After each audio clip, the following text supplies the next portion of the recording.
नमस्कार। बहुत अच्छा ये कृष्ण जन्माष्टमी का सोहर लेकर आई हूँ।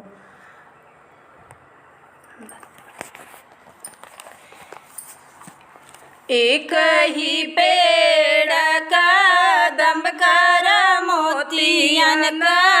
ओरी चुआई मोतियन ओरी चुआई हो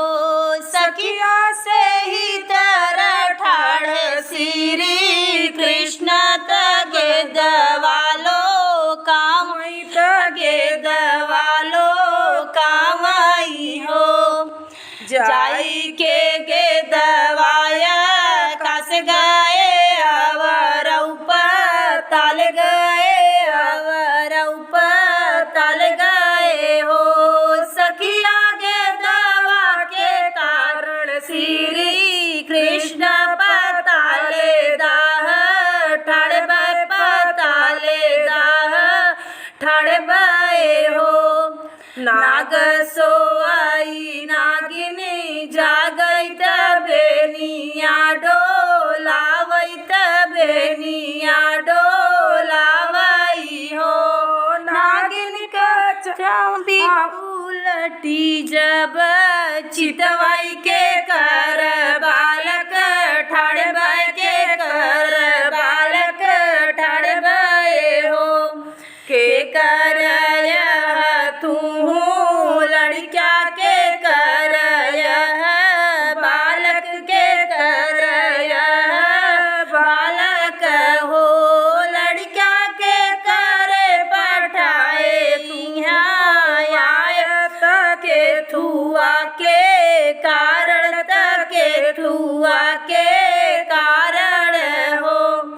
अहि हम नंद बाबा लड़का यशोदा मैया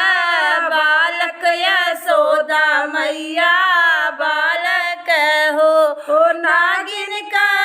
सपठाए हम आए तगे दवा के कारण तगे दवा के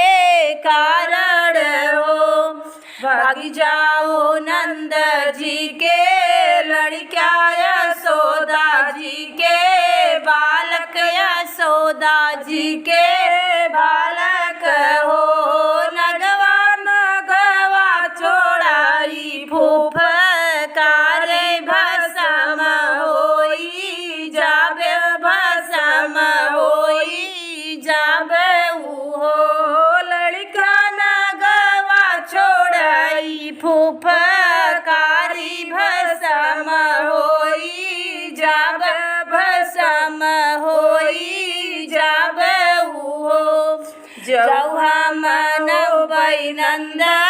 लड़का यशोदा मैया बालक यशोदा मैया बालक हो नागिन हगवा के हम नथ बैत बई गोकुल जाबई तबई गोकुल जाबई हो आठऊ अंगनागिनी तोरई दसऊ नेहा जोरई दसऊ नेहा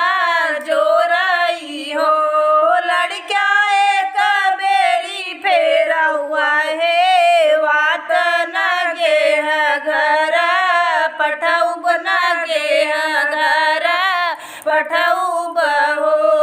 लड़का एक बेरी फेरवा है वात नगे घर पठऊ बनगे